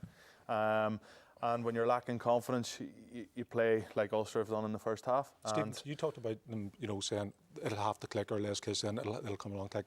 But it comes down to doing the basics. If you do the basics right, your confidence gets better. You will try things, but they're not doing the basics right. The line-out's misfunctioning, their tackling's inept, and their decision-making going forward is completely poor. And it went from bad to worse. Another good score for Edinburgh. Yeah, it's good play off the scrum here, actually, bringing the winger up and chipping back in behind. Great cover tackle by... that's how you hit. Yeah, that's how you put somebody on their backside on their own line. And in fairness to Ulster, they actually done well to get the ball back there, but good ball retention, going through multi-phase, offloading game. The reason why do you tackle? To stop the ball, to stop the man. It's as simple as that, and there's too many occasions in the first half where that didn't happen. And fair play to Edinburgh, they keep the ball alive well, and eventually get in the corner here. If you look at the defensive line, it's all over the show. There's not a line coming up quickly, one individual coming up, but this is poor. I mean, he's taking the 2 balls. Look at this. There's nobody on the ball directly behind, and just picks up and steps over. There's nobody defending behind. As soon as that last tackle was made, Rob Little's lying on the ground, Ruan Pinar's lying on the ground. As soon as you make a tackle, you're onto your feet. You know, look at their position. They're all upright going into the tackle. Nobody's going in low, and you hit on the ball to kill the ball. You try and stop it. It's easy for us sitting here. We're not the ones playing the match. We're not the ones feeling the pressure that the lads are feeling at the minute. They need to regather themselves at half-time and come out and try and get something out of this game. If they don't, the season can slip away from them, and it is simple as that, Stephen. And obviously this is a performance, as you say, under pressure, and is that why, when we take a look at this, the amount of Ulster errors in that first half is quite extraordinary, really? It is. You look, here we go. That was the first time, but 22 minutes it took Ulster to get into the Edinburgh 22. From this position here, Edinburgh, again, everybody's all very static, hands on the ball, looking through the hands again. Rob Herring, nobody near him, drops the ball. maybe trying to transfer. You should have the ball in two hands on. Again, running down here, down. Tommy Bow in space, kicks the ball, poor kick, going to nowhere, kicks it straight into the 15's hands. Again, we're going through phases of play, not penetrating, so we're very, very predictable in how they go forward. Break down there, turnover. 30 minutes out, turnover ball. Where does this go? Straight down the park. Ulster back under pressure in their own goal. Ulster are very, very lucky here to actually regather this, and I think they got a penalty out of the back end of it. A bit of a fumble here. Geez, that's lucky to get away with that. I think he went down for the ball 10 yards before the ball. The line-out hasn't been functioning that well. They need to keep it simple. They need to get ball, and they need to go through phases. And it's as simple as that. I think Les will be saying when we get up into the opposition, don't be kicking the ball away. How many times have we seen in the first half, good attacking area of the pitch, we'll kick the ball away, 22 drop out. Who is given the information to do that? Because it certainly isn't coming from the management. Too much kicking the ball away for you as well? Yeah, absolutely. It seems to be their tackle. Here, we've got the ball in hands. We're in 30 metres outside, pass. What's that kick to? Who's that? You kick to regain possession. That was just, I've got no idea what I'm going to do here. I'll kick it away. And that's the difficulty, having an out half playing an inside centre where you're actually going to make a decision. Again, we talked about the combinations at the start. Is the combination of Brett Hearn and Windsor at that 10-12, which is a vital decision-making component in the team, is that working? I don't think so. Again, kicking away. We got lucky here, yeah. Yeah. The only reason we got lucky is because he overcooked it. If not, that was back down in Ulster's 22. But the reason they're kicking the ball away is because, maybe going through 5 or 6 phases, they're just getting hit back and back. And Jim Neely mentioned it in the commentary, they've actually went back 15 yards here, and the line out started, near the 10-metre line. And it's just like, right, okay, with nothing on here, let's just give the ball away. Come on, guys, wakey here. They need to come up with better ideas to break down the defence. If you two are playing a game like that, how disheartening is it when you do have possession and you're really beating your head against a brick wall and you are quite passive and you are going backwards? I mean, how disheartening is that, and how do you fix that kind of thing? Individually, you have to try and do something. Individually yourself, you look inside yourself and you go, no, I'm going to make a difference. And somebody in that Ulster team has got to put their hand up and go, I'm going to make a difference. Good defence though from It's predictable because the Ulster running lines are so easy to defend. Look at this. There's no penetration. The whole line there is taking the ball static and then trying to run. I thought Ulster got away from this. They'd done this about 5 or 6 years ago, and then they started running from depth and asking the question, running different angles. But it's passive. There's no real aggression in that. But take your hat off to Edinburgh as well. They've got their tails up, they're defending well, they're smashing the lads, they're counter-rucking, they're getting turnovers. When they make a kick, they make it a good one, or a half-decent one. OK, Stephen, Morris, take 2 Valium and calm down for the moment. We're about to cheer ourselves up. If you want a glimpse of what the future might hold for Ulster Rugby, you could look to the groundwork being done through many of Ulster's clubs. Over 6,000 children take part in mini rugby sessions every weekend. Our cameras went along to Lisburn Rugby Club to see the stars of tomorrow.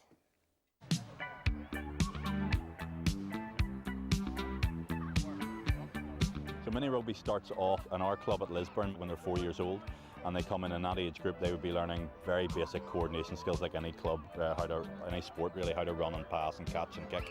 And then they progress into the formal sort of mini system, and you would have the game, and the game progresses through the ranks and through the age groups, and the game becomes more formal and more structured, and ultimately at sort of P7 under 12 level is more like the game that everybody would know. Today we have a fixture with Ballyclare, so we've got 250 kids at Lisburn here, and Ballyclare have come down for a fixture. We'll play in the morning and we'll have a few tough games with them. It's all about fun and participation. Everybody gets a go, everybody has a bit of crack. They're team building, they're having fun. The parents are all getting together. You've seen us walking around here. You can't walk 10 yards without meeting somebody you know. So it's a social aspect, a fun aspect, team spirit for the kids. And getting them out on a Saturday morning doing something instead of sitting in front of a computer.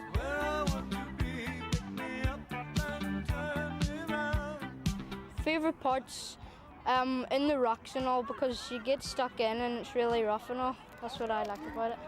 It's good to get outside, so it is, and you can run around and then you can push people out, so you can. They're learning how to win and lose. They're learning how to be a team player. My kids came through it, they loved it. Some of these kids will become Ulster's next rugby players. It's a lot of fun. You get to see loads of friends you might not see any other time in the week. We're playing rugby and then there's tuck shop and hot dogs. You get the adrenaline when you're running and tackling. Some of these kids will play with and against each other for the next 30 years. Or whether they simply just maintain an involvement and a love for the sport, either be that as supporters of Ulster or as members of their local club, that can continue for a lifetime. It's just fun because you learn new things, and when you get up in the morning, you're learning how to tackle, and you're learning how to get the ball out the line, and you're learning how to ruck over and stuff. It's great that the coaches come along and the mums and dads as well to support you. It's really nice that way. Well, you do have those few moments where nobody wants to get out of bed, but then they realise they're up for a match, they get their kit on, they get ready to get out the door, and they're buzzing because they're all talking about whether they're going to win, lose, and who's going to do what on the pitch, and who's going to support who, and how many tries they think that they're going to get.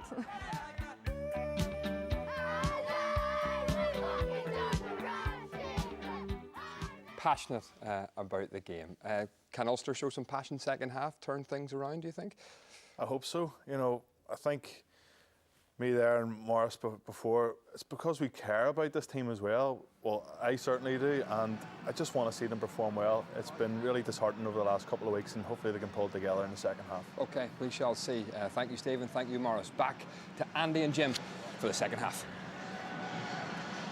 Well, Ulster have the proverbial mountain decline. They've made a couple of changes at the interval. Ross Kane has come on wearing number 18 as the replacement tight head prop. Fionn Herbst has gone off. Conor Joyce has come on wearing number 20, which means that Pete Brown will presumably go into the second row as Dan Toohey is the man who has been replaced. And again, the long restart kick. And again, Ulster's first up tackling not good, and an Ulster player has got himself injured in that attempted tackle. So Ulster continuing at the start of the second half where they left off at the end of the first by not doing a lot of things particularly well. Kennedy keeps it in field, Piatau underneath it. Tried to go through, and so far he's been well shackled by a resolute Edinburgh defence. Pienaar, Conor Joyce. Ulster still penned inside their own half. Pienaar switches the point of attack. Herring. Good thrust by Ulster's captain. Wait. Back to Heron. Well, straight into the arms of his opposite number, Jason Tovey, who kicks with nice dexterity. Back goes Heron. Crowd claiming that was nudged forward, but he just about got away with that and no more, Andy. Just a no more. Yeah, and again, Tovey's left foot kick, very, very cultured. Another injury to an Ulster player down in front of us here, Jim. Yes, and it looks like Franco van der Merwe, I have a funny feeling. Michael Allen, incidentally, is on wearing number 23, the former Ulster utility back. So life is not good. It is Franco van der Merwe who's going off, and it means that Robbie Dack has come on now. He's got a bit of a bang, so you might see him coming back on again. So it might just be either a head injury assessment or a little bit of a cut. So on comes Robbie Dack, who's been another terrific player for Ulster down the years. He's fast closing in on 200 appearances, but this is Edinburgh who are fast closing in on the victory here, unless Ulster do something that we haven't seen so far. Edinburgh trucking it right up the middle. That was thrown backwards, says the referee. Taken in by Toulis, who's been busy, big fella, put himself about all evening. Kennedy in the right position. Murray McCallum. Kirkcuddy born, this young tight head prop of him so much is expected. Tovey, good little show of the ball, intercepted just about by Sam Windsor. Now can Ulster do something from this? The referee's not allowing them any time. And I was going to say there's another Ulsterman injured, but it's just a boot has come adrift. 13. I was amazed by Ulster in that first half, Chip. As I said to you, watching them live against Glasgow, what was it, 5-6 weeks ago, in that game on Friday night, they were snarling, they were physical, they were intense, there was real attitude, but there was execution, real skill. And it's just none of that in the first half. Yeah, as I said, is it the environment? But they're professional players, they should rise to that. And you know, they can still win it. Don't get me wrong. 18 points. This Ulster side can still come back, but they've got to significantly improve attitude and performance. Jacob Stockdale has come on for Ulster to win his 9th cap. Tommy Bowe, I think, is moving to inside centre. Well, Sam Windsor's going in outside half, I should say. Tommy Bowe's still out on the far wing. Jacob Stockdale has replaced Ulster's outside half. Brett Heron has gone off, so Ulster have had to reshuffle an already reorganised back division. Decent scrum by the visitor. Here goes Pienaar. Can we get something magical from him? Stockdale, who's big and strong. As you can see, very nearly lost the old the bricks, as they say in this part of the world. Windsor. Luke Marshall. Well, he ran laterally and decided not to shuffle the ball across the park, but there was plenty of Edinburgh defenders there. Windsor, that's nicely done. Good work by Herring. Ulster need to score first at the start of the second half, and they need to do it pretty quickly. Clive Ross. Referee having a little word with somebody. There's a penalty coming to Ulster. Windsor tries to make a bit of ground up this near side. In goes Rob Little. Still advantage. Conor Joyce, one of Ulster's half-time replacements. Pienaar again. There's a lot of white jerseys out there. Marshall, that's nicely done. Here's Bowe. Lovely sidestep by the big fella. Marshall. Oh, nicely done by Ulster. Here's Rob Herring. Stockdale in to help. Referee telling the black tackler to get out of it. Edinburgh round the side. Pienaar to Robbie Dyack. Good defending there by Viliami Mata. Ulster trying to create a little bit of space. The hands are nice and soft, but there needs to be a hard edge here.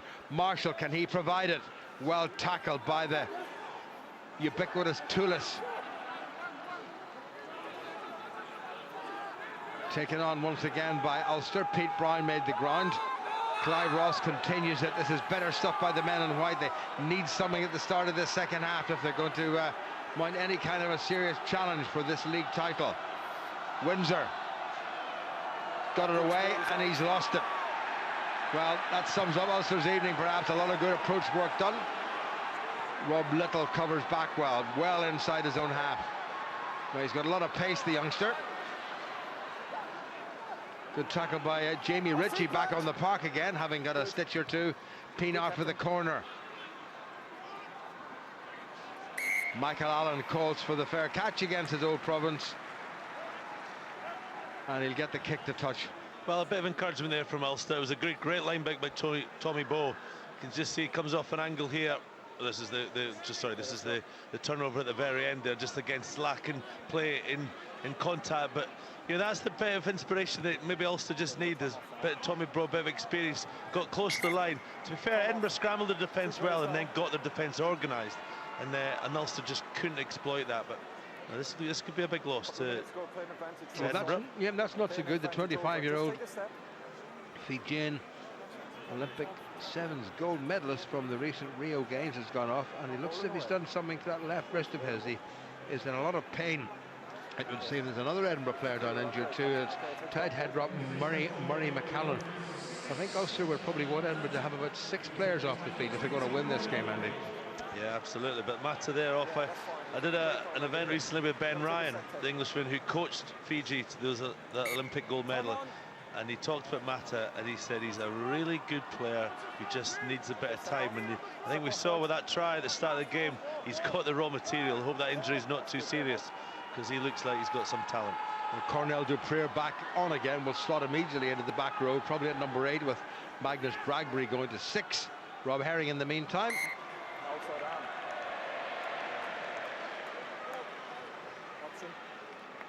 You know, when you're struggling for your game, when you've just had a line break, you've got a wee bit of hope. You know, you just need your set play, your set piece to work. And you know, the captain, you know, he's trying hard. You know, you're looking at the score where you're 21-3 down. You're trying to make an impact in the game, and unfortunately, he's made a few mistakes tonight. But what he can get away from is his basics, which is hit your jumpers, make sure it's straight.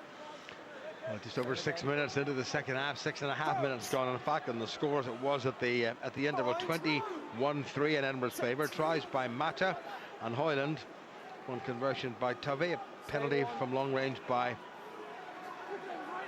Kinghorn, and 2 by Duncan Weir. Ulster pressurising. Dupree takes it around the narrow side. He gets it away well. Kennedy tackled, but bounce handily from Michael Allen. and he gets it back inside, and here goes Bradbury. Bradbury's going to score the third for Edinburgh, and that could well have a catastrophic effect on Ulster's season.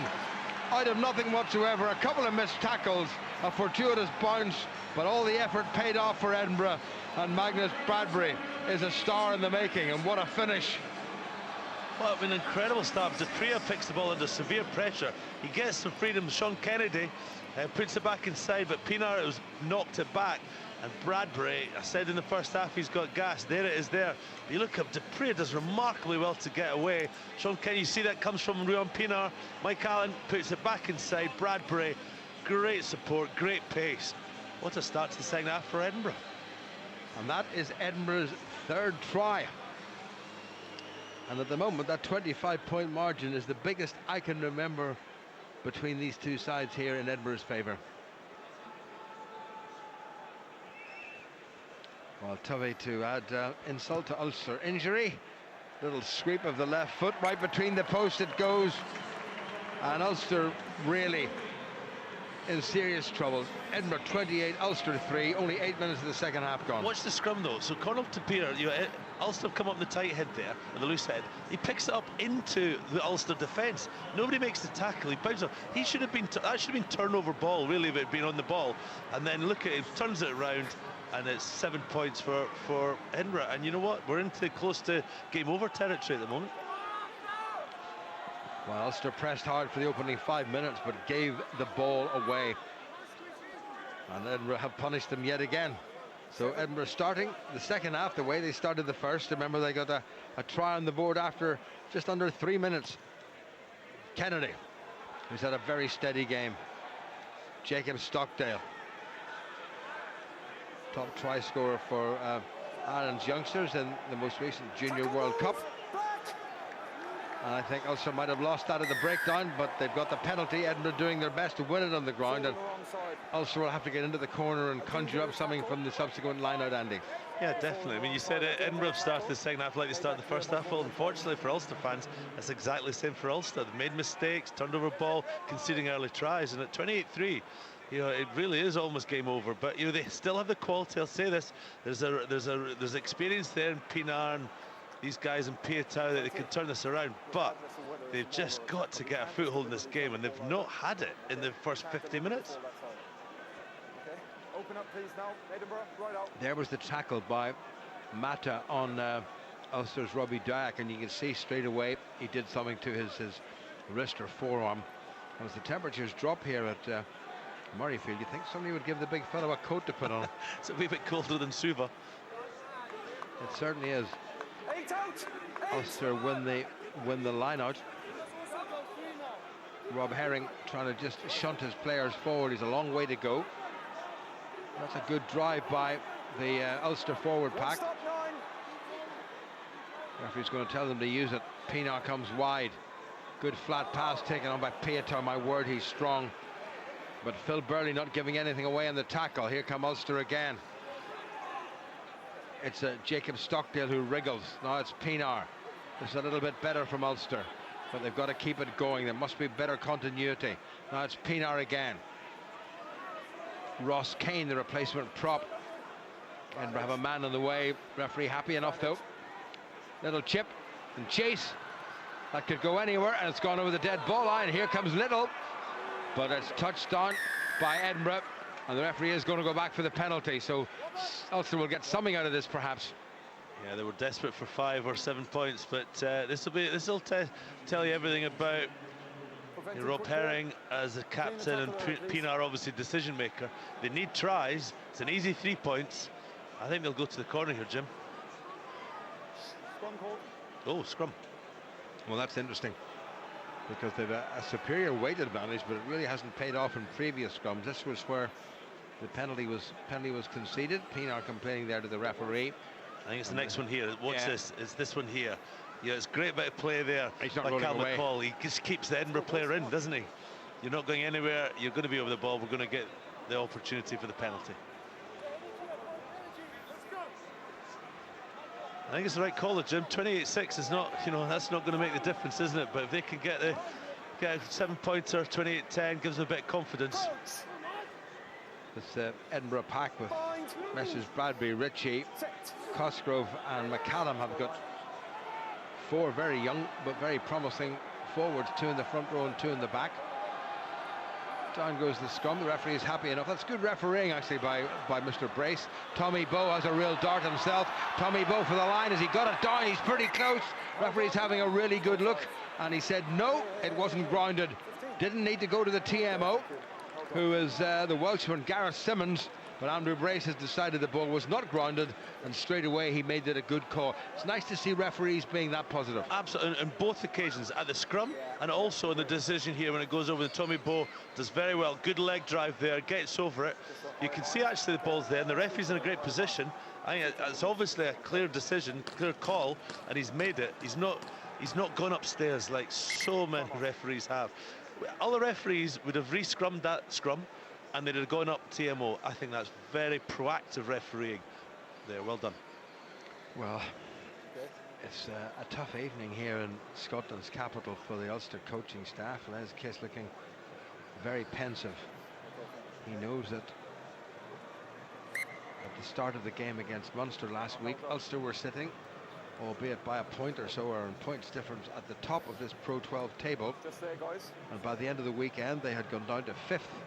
And depending on results elsewhere, they could slide further down that table with not even half the season gone. Whereas that fellow in the middle, chewing gum as hard as he can go, your old buddy Duncan Hodge, will be pretty happy.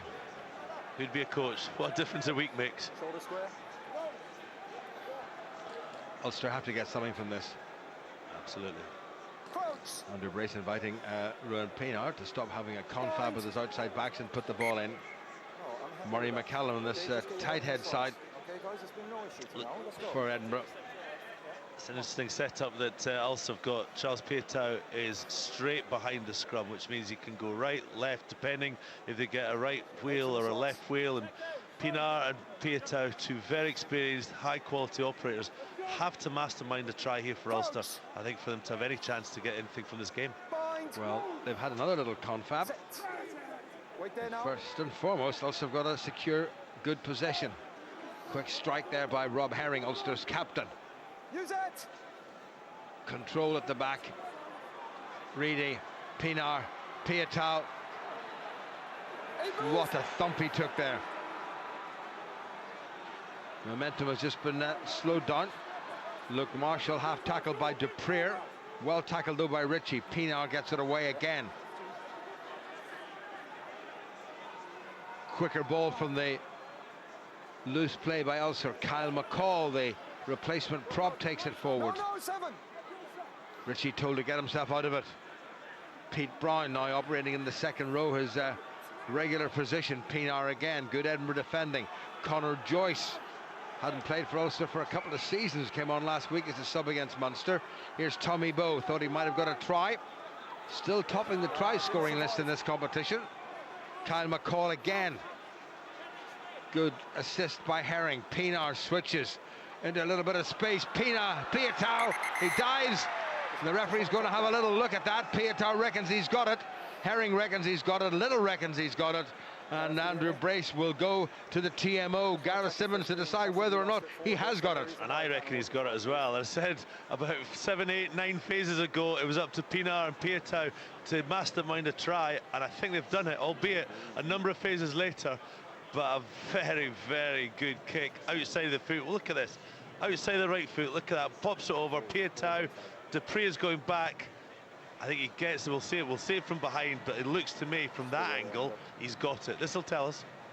I think Piatow very sensibly decided not to try to catch it, but he waited till it bounced. And did he ground it? I think he did. Absolutely. So there you go. Your 2 experienced, top, probably the best 2 Ulster players on the pitch. Yeah, that's not the angle. Combined together, and boy, did they need that. Front angle. Yeah, well, they're having another look at it. This might be the telling one, Andy. Talk us through this one. Now, did he touch it? He didn't touch it's that. Bounced. That's his chest. Chest. I think that's a try. I think he's got control. Too. Yeah, go ahead. Okay, so last forward. Oh.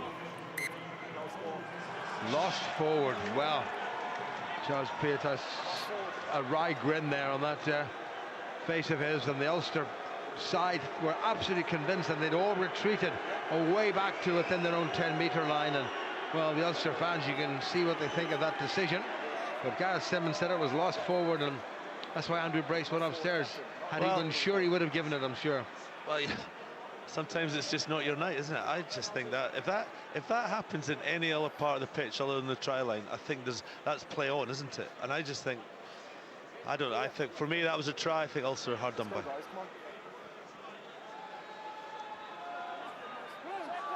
Well, Neil Cochrane, Edinburgh's skipper for this evening, will be absolutely delighted with the way his side have played. They're under a little bit of pressure now, but so far, with 15 minutes of the second half gone, Ulster have not advanced their cause at all. Bit of a squeeze in the Ulster scrum. That's good work by the Ulster replacement props, and good tackling by Conor Joyce. And Edinburgh managed to squeeze it away, and that's well cleared. It was Cornell Dupree did the clever little out of the back of the hand offload, and the man who scored the second Edinburgh try, Damien Hoyland, got it away. There's no doubt. Well, listen, this is the no try again. For me, I don't see any knock on. I don't see any loss of control. Neither does Neil Doak, and neither does Les Kiss. They do not believe it. Well, it takes something for Les Kiss to get both the specs and the hat off at the same time. Good line-out work by Robbie Dyack. Rob Herring in with them. They've a fair old bit to go. I don't know if they've got the impetus or the muscle to go all the way. They're crabbing infield a little bit, so they may have to release it to Pienaar. Look at Bradbury in there making a real pest of himself. Still there for Ulster. And Edinburgh come bludgeoning in from the side. The referee's played advantage to them. Pienaar. Luke Marshall hasn't had a lot of room. What a good tackle there by the vastly experienced Phil Burley, the man born 30 years ago in Christchurch in New Zealand. Scrummer kick to the corner, Andy. Kick to the corner. They tried the scrum, it didn't work. That line out the maul there went well. I think corner would be the right call. There's no doubt that the Ulster pack, with the changes in both sides, have just got the upper hand both at scrum time and at the maul time, and they'll be trying to utilise that advantage now, obviously, to get across the try line and get the try that I think they should have had a few minutes ago with that Pietar try. Bit of a stoppage. I think it's for the Ulster replacement tight head prop Ross Kane, who's getting some treatment, but I think he's fine.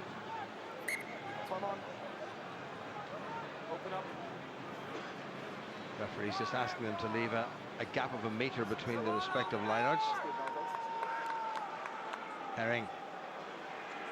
Clever ploy to the front to Joyce. Now here comes this Ulster rumble. They really do need a try, and look at that. It's been stripped away from them by Jack Cosgrove, the Edinburgh loose head prop. What a wonderful bit of ripping by the young fella in the front row. Kennedy looking for men to take it on, and he finds willing men there. Fraser McKenzie. They come in field to give the scrum half a bit of an angle, and Kennedy kicks and finds Little, who finds Stockdale, who finds himself in a little bit of space, and then the space suddenly disappears, and they give away the penalty coming in from the side of the breakdown. And once again, Andy, these little things and these fine margins would indicate that it might not just be Ulster's evening here. You can see here, look, it's into the side. It's a right call from the referee.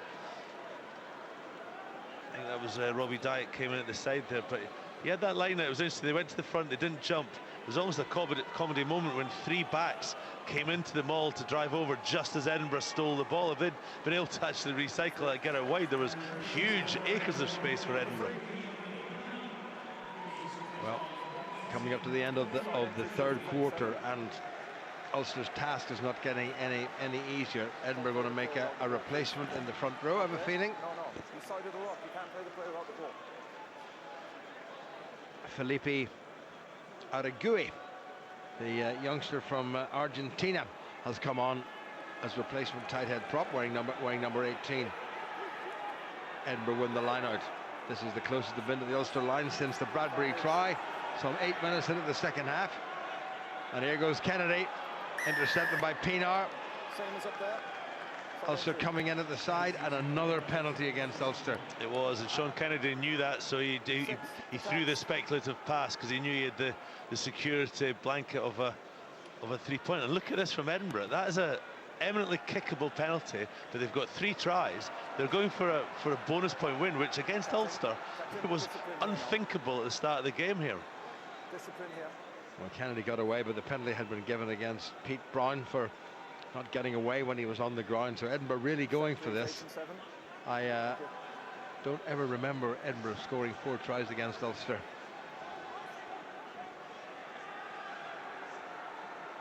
Cochrane, good take at the front by Toulis. Now can they execute the sort of drive that Ulster tried to do without any success when the ball was ripped away? Edinburgh still in possession. They're churning infield. They've still got the drive on. Brown once again is in the middle of all that, and the referee says that's well done by Brown this time, perfectly legal. Ball held in, driving maul. It wasn't on the ground, and Ulster will get put into the scrum because of the turnover. Cochrane, maybe a wee bit of cramp there. Maybe that's just a bit of experience saying, just let's calm everything down and I pretend I've got a wee problem. That was excellent play by Brown. Look at the work he's doing in the middle of the maul, arms coming everywhere, but he came through the middle. He was fully attached at all times, and then because it's a collapsed maul, he doesn't have to roll away. He can lie there hanging on the ball for dear life, which he did, to allow his team to get the put into the scrum. Really good, aggressive, defensive work, which you really need, and especially when you're 28-3 down, because a try there and that is game over. Well played, sir. Well, having given away the penalty that put Ulster in that position, Peter Brown more than redeemed himself. Ulster have the scrum. We have now about 18.5 minutes to go, and Ulster are trailing by, hard to believe, 25 points. This is ambitious stuff. Luke Marshall, well inside his own territory. Good aggressive tackling yet again from Burley. Robbie Dyack. Oh, Edinburgh coming straight through in an offside position. Referee's going to have a little word with the man in question there, I think. That was Aragui. He made his decision about 10 yards away from that contact that he was flying in at the side and trying to target Pienaar. He was on a mission. And nothing was going to stop him. Pienaar finds a pretty decent touch. Well, you could go tongue-in-cheek and say 3 or 4 quick tries. Ulster are back in this game, but 16. Cochrane is actually leaving the field, and the Scottish international Stuart McAnally is coming on. Pretty handy man to have up your sleeve. Absolutely. Converted back row, great rugby player. Still finding his feet to move into the front row, but not far off it. Top player. Back on the Ulster side, and Bradbury very nearly snaffled that. Andrew Warwick on for Ulster. Away by Windsor. Marshall decides to kick with 4 men outside him. Well gathered in by Edinburgh. Now can they counter? The answer is they'll certainly try, and they've set it up, and they're much quicker at the breakdown, Edinburgh, and the reactions are much quicker. That's aggressive stuff yet again by Damien Hoyland. And look at Jamie Ritchie, brings it in field. Conor Joyce had to make the tackle. Dupree grafting away at that breakdown. Here goes Toulis yet again into Ulster's captain, Rob Herring. Little show and very nearly a go there, and they still are going. This is Mackenzie, who has gone well. Herring is staying on his feet at that breakdown, and over the top there went Ross. Ulster has come away with it. Tommy Bowe, desperate to get back to anything resembling his best form. Pienaar, Ulster have a man down injured. Marshall moves it wide. Little, not a lot the young fella can do except drive forward and up again. Well, he's done well to keep that ball in play. Man from each side down injured after a bad collision. Robbie Dyack knocked back in his heels. Edinburgh's tackling has been executed with immense ferocity. Now it's Jacob Stockdale. Well, they've got to stop it. It's right next to it. And the referee has blown the whistle, and he will stop because there may be somebody requiring pretty urgent attention. Andrew Warwick. And it was 1 player each, Jim, so very fair.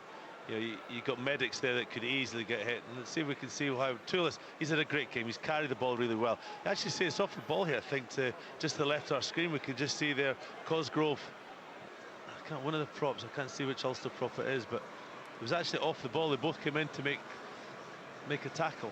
I think it might be Ross Kane. Well, it'll just slow things down a little bit. It is indeed the Edinburgh young loosehead prop Jack Cosgrove, and people like Alistair Dickinson not there, and a lot of Edinburgh front row players not there, but they have a lot of good youngsters coming through, Andy. No, definitely do, and it's very innocuous here actually. Watch here. He misses the. Oh, look at his leg comes round as he misses Toulis. He catches Cosgrove, and he's also damaged himself. That could easily be a knee ligament that's just sort of got, you know, when there's no weight in it, and it can sometimes whip round, and the medial ligament can get stretched. Well, Cosgrove's looking a little bit iffy, and they may well bring on Kyle White for his first cap. Ian Herbst is going to come back on, because obviously Ulster have decided that there's not much of a chance of Ross Kane continuing, which is such a pity. His first senior season with Ulster, Ross Kane, and has played particularly well, thrown into the deep end on a couple of occasions this season. Played 8 games, this is 9th. And 8 of them have been as a replacement. Well, you don't like to see this buggy coming on. It looks as if there's a nasty bit of knee damage. It just shows you, Jim, in rugby now, I mean, it's so physical. There's so many huge hits that we've seen so many tonight that nobody gets injured, and then almost an innocuous hit like that can cause, you know, what appears to be a fairly serious knee injury. Duncan Hodge in the middle, very contemplative, and Tommy Bowe is going off, and is going to be a first Ulster cap for the Club Player of the Year last year from the Ballynahinch club. Aaron Cairns coming on, who had a couple of 3 very good games for the Ulster A side. So off goes the British and Irish Lion, and on comes the rookie, and there is the rookie Aaron Cairns. Now he's pretty quick, but what a moment for him. His side 25 points adrift, 16 minutes remaining. But it's not the game that Tommy Bowe thought he was getting here on the international pitch at Murrayfield. Wide open spaces against an inexperienced Edinburgh side. I bet he thought that he'd have lots of ball, lots of space, front foot ball, players inside him playing very well. It's just not happened for him or Ulster. Well, so senior medical official Dr. Michael Webb is on, and look at that leg is in a splint straight away. You have to say it's the level and the speed of medical attention is just fantastic these days, but you don't want to see that, do you? Not at all. Where's my favourite Ulster doc, Dr. Irwin? Yes. The softest part about David Irwin, I think, was his teeth. He was the bane of opposition centres when he played, and had a tendency to be the bane of referees as well. But a great man, a great rugby man, David Irwin. Great man. Well, the clock will start, and we'll say that we've got about 16 minutes remaining, and another change being made by Ulster. Aaron Cairns is on, and here's the familiar figure of Paul Marshall coming on. And Windsor is leaving, so I have a feeling that Ruan Pienaar will move into the outside half position. Hasn't played badly at all today. Sam Windsor hasn't had much of an opportunity, only his 3rd game for Ulster. And for Paul Marshall, well, it's game number 180.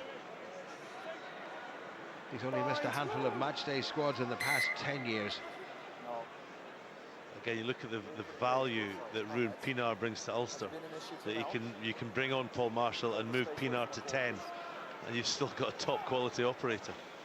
Well, he's such a good footballer in this amazing game that he's been picked for the Springboks in South Africa. He's been picked at 9, his favourite position. He's also been picked to start at 10. He's been picked to start at 15, and he's come on as a replacement and played on the wing and in the centre. So he's played at 5 positions behind the scrum internationally. That's incredible. That's unique. Can't imagine anyone's done that. Well, the only person who was picked to start in 4 positions, certainly from a South African point of view, was the great Dr. Danny Craven, who played 9-10 in the centre and was picked for 1 test as a number 8. Anyway, enough of all that nonsense. Here comes Paul Marshall, here comes Robbie Dyack. And look how strong Edinburgh are in the tackle. Magnus Bradbury pushing Dyack just back enough to cause Ulster problems. Vian Herbst. And again, Edinburgh going in and low. And this time it's illegal, and Marshall taps and goes himself. Gets it now to his skipper, Rob Herring. Time just slipping away from Ulster. Pienaar, that's a nice break. Here goes Clive Ross. I was nearly going to say Reedy there, who normally plays 7. Ross has done well. Marshall in quickly. Pienaar in the outside half position. Pete Brown playing in the second row after starting the game in the back row. Marshall got himself in a bit of trouble. That's a clever little kick there. They need the bounce to be Kine. It is Kine. They dive and Pienaar leaves it, and it might well be Aaron Cairns, his first touch in his first senior game, and Aaron Cairns has got himself a try. Oh, fair play to the young lad. I wondered why there was such a big celebration, because, you know, 28 down, there's still a lot of work to do, but when you've made your debut and you score possibly with your first touch in an Ulster shirt, well played, young man. But you can see there that Paul Marshall puts the kick, speculative kick, had the penalty. Yeah, well played. Yeah, it was probably, what, 15 minutes since we thought Piatow should have had a try. Ulster finally bounce the ball, goes into Aaron Cairns' hands. Good follow-up, good try. Oh, he took that really well. But it was a nicely placed kick by Paul Marshall, and given the laws of physics and the make-up of a rugby ball, you never know where it's going to go. But it went into the hands of Aaron Cairns, and just on the park, and his first touch in a senior Ulster jersey, and he gets himself a try. Well, can Ulster, with 13 minutes remaining, get at least 3 more of them? Pienaar from the touchline. Oh, what a good kick by Pienaar. Well, there is a wee bit of hope, Andy. There is a wee bit of hope, but you still have to bet on Edinburgh winning this game. Well, it's 18 points and it's 13 minutes. You know, it has been done, of course it has. And, you know, the little things need to go your way, like a bounce of this ball that Marshall gets there for Cairns' try. But, you know, he's still very much Edinburgh in control of this. But, you know, the next 5 minutes are really key, because if Ulster get another sniff now, then it certainly will be game on. Edinburgh have brought on, wearing number 19, Lewis Carmichael, the replacement second row forward. What are you saying? Well, the referee's been asked to check something, or he's asked the TMO to check something. I'm not quite sure what it is. There was a late tackle, certainly on Pienaar, that I saw, that I think the referee saw as well. So they might start this with a penalty. Well, Marshall did the kick there. No, well, they can't unaward the try. The try was there. That was a good tackle. That was the try. That was just a shove in the back. There's nothing much wrong with that one. That was the tackle. That was the tackle on Pienaar when he didn't have the ball round the ankles, and it's hurt him a little bit. He's got that rather iffy knee of his. So the referee might think that was an unfair challenge on a man who didn't have the ball. There's nothing to do with the try, I don't think, No, not Andy. at all. The referee had seen that, because I heard him say to him it was late and there was a penalty advantage, why I think Marshall had made the kick. So he's decided there was nothing in it, and they're going to restart.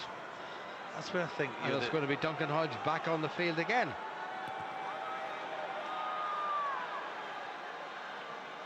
Little gathers. Just wriggles up to the 22. Marshall to Pienaar. Stockdale gets away from the first tackle. On the second, away goes Stockdale, foot in the gas. Little tap tackle just brought him down. It might well have been Burley. Now Pienaar. Off the right foot for Little to chase. What a good kick that is. It's going to be an Edinburgh line out, but Ulster have played the best rugby of the whole game, albeit in the last 5 minutes. Absolutely. Stockdale comes through. He should never get through this traffic. Lots of Tulis mix a bad one there. Jamie Ritchie can't get him either. Burley gets the tap tackle. It was a good kick by Pienaar, but I think it'd have been better to go through the hands. When you get in behind, like that, deep in behind the defence, you've really got to ram forward that advantage. Well, so we'll have to try to disrupt this Edinburgh line out, which is not going to be that easy to do. Well taken at the front by Bradbury. He's had another cracking, grafting game for the capital side here in Scotland. Kennedy with Sam Hidalgo-Klein still to come off the bench. Little's well placed. Gets himself into a wee bit of bother. Conor Joyce is there to help. Nicely positioned there by Little. Here's Pienaar. Andy Warwick. Good presentation. There's a wee bit more zip about Ulster now, but is it all a bit too late?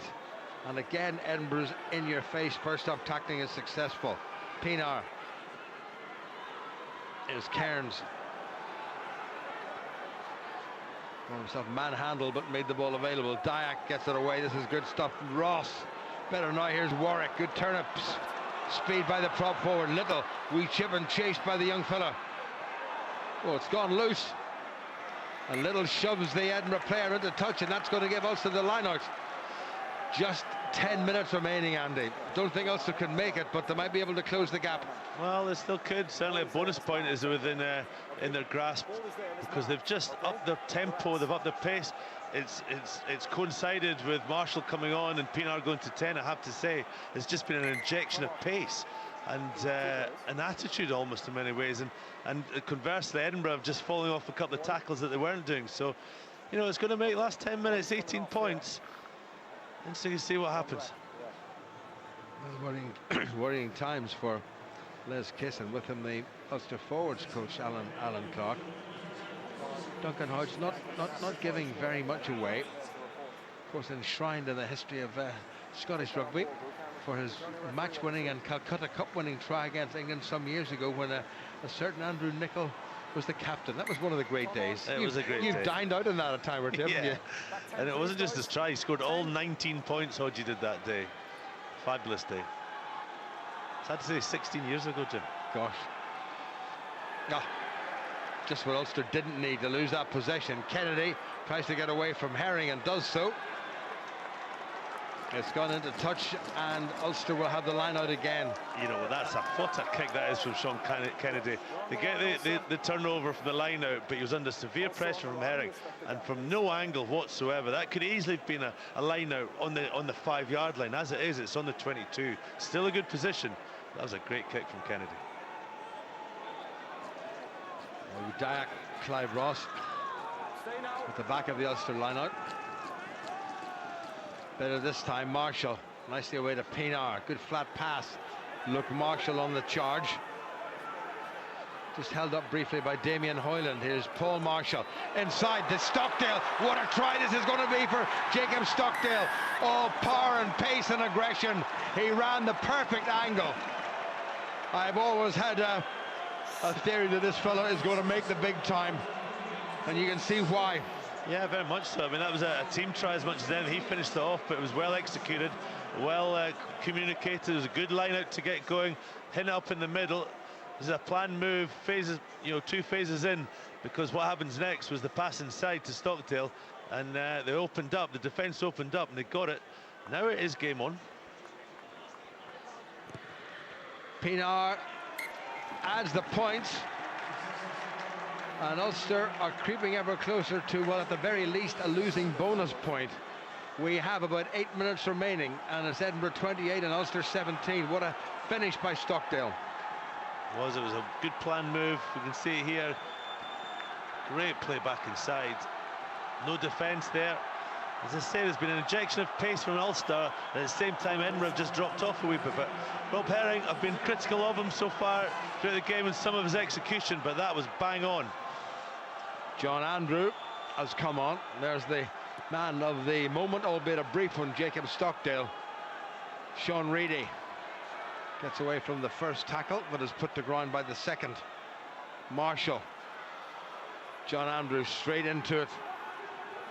Coming on for his 18th Ulster cap, and 16 of them so far have been as a reserve. Pienaar gets it away. Stockdale, long way to go now, but he's got to set it up, and he does. Marshall. Pienaar switches direction. Wonderful balance running by Pienaar. Brown. Reedy. Great Edinburgh defending. Reedy just halted 5 metres from the near touchline. Again, it's Pienaar. Conor Joyce, this big, strong, red-haired flanker, but what a tackle by Scottish internationalist Stuart McInally. Pienaar into a bit of space, or is it? Well, it's bounced awkwardly, gathered by Little. Here he goes. He's nearly away. He's come back inside.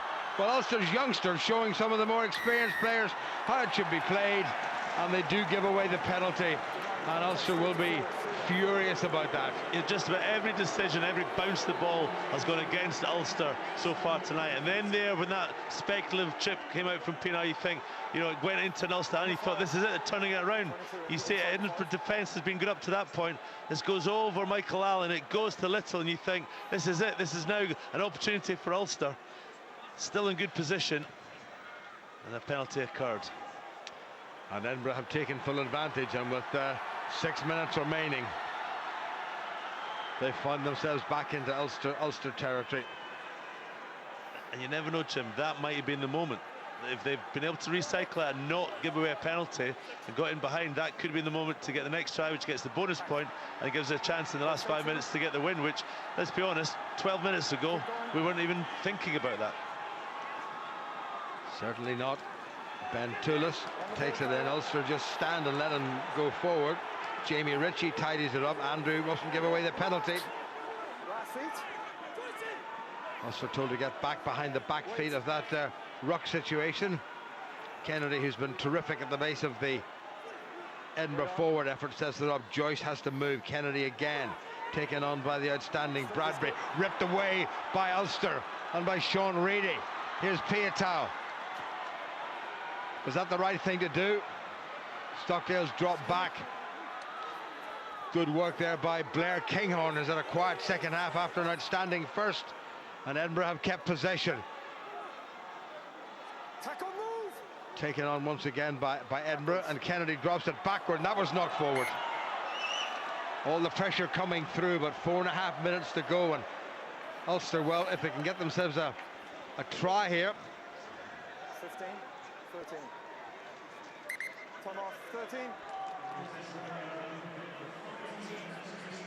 Yeah, there's just mistakes coming in. There's a bit of nervousness when your confidence is a bit fragile, like Edinburgh's is after, you know, the high of beating Harlequins 2 weeks ago to the low of losing at home to Zebra last week. And you have the game won as Edinburgh did have here, Jim.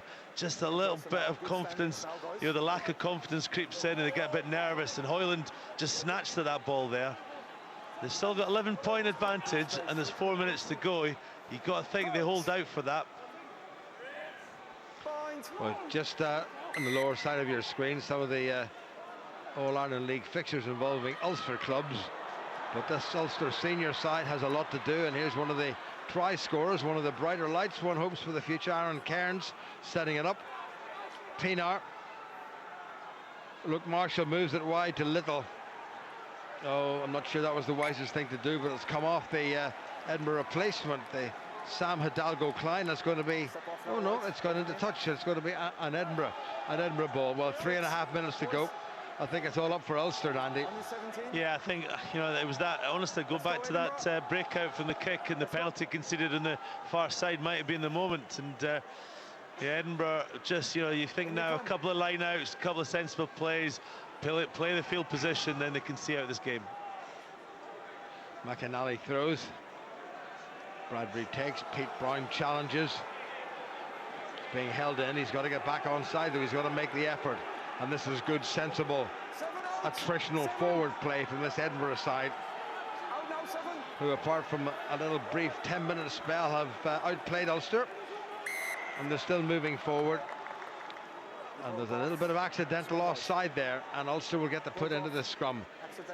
Edinburgh were just in real control of that. Stuart McAnally there, you can see his disappointment and frustration, because he detached himself and then reattached himself, which meant he put players into offside position, and it's a turnover for scrum ball. So he's still thinking, with what, 2.5 minutes to go, Jim. The bonus point is within their grasp, but I think the game, the victory, is beyond. But stranger things have happened. Yes, I'm just looking at that Ulster back division with Pienaar at number 10 and Marshall and Piatow in the centre, and Stockdale and Cairns and Little there. It's a very odd looking Ulster setup.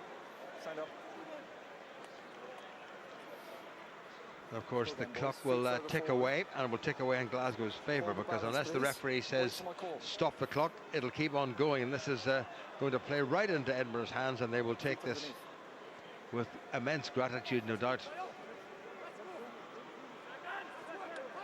So second bite at the cherry for Ulster in this scrum.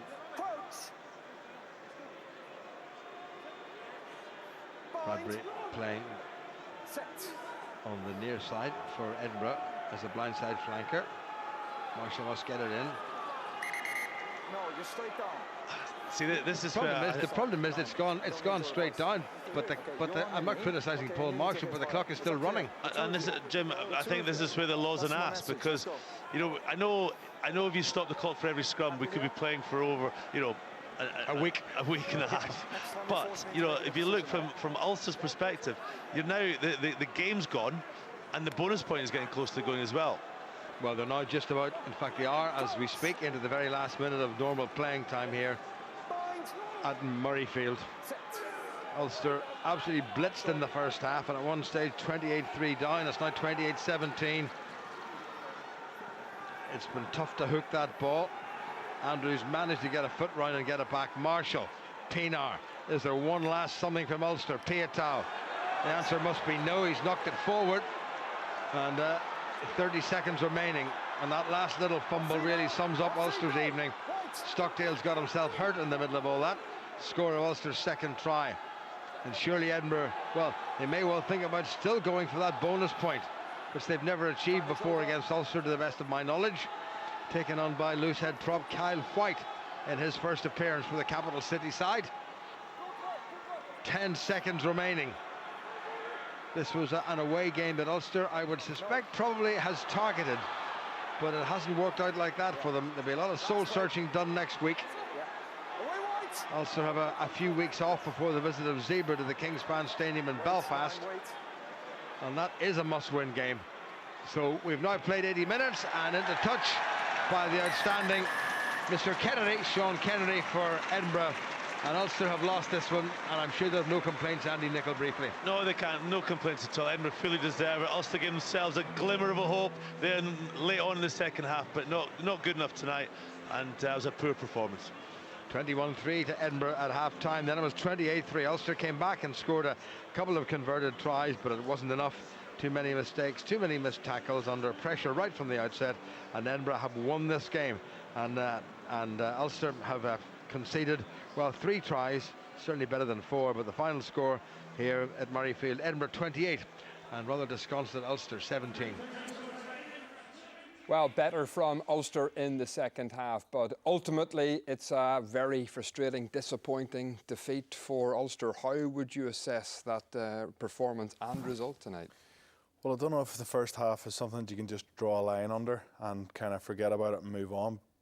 You know, because of the last few weeks, we haven't kind of got any momentum going or played any outstanding rugby. So I think, you know, there's going to be a hard look at that video session come Monday morning. Guys are going to have to stand up, put their hands up, and realise, you know, some of the individual efforts just weren't good enough. It really did. It improved massively in the second half, and the energy that they showed, they were running the scrums, you know, they were fighting for every inch, every ball. It was a 50-50 ball, it was on the ground, excuse me, they were going after it. So why was that not the same in the first couple of minutes of the match? And it's just about getting lads' headspace right and making sure that, you know, they're ready to go from the first whistle. It all started disappointingly in the second half again for Ulster with a pretty quick Edinburgh try, well executed, but again disappointing from Ulster, Morris. It was disappointing again. Ulster crooked throw off the top there, then into the scrum. Ulster get the ascendancy here in the scrum. Now you would expect it from this position. Everybody's really tight, so therefore you should be able to control the ball's at the base of the scrum. Now you should be able to control this.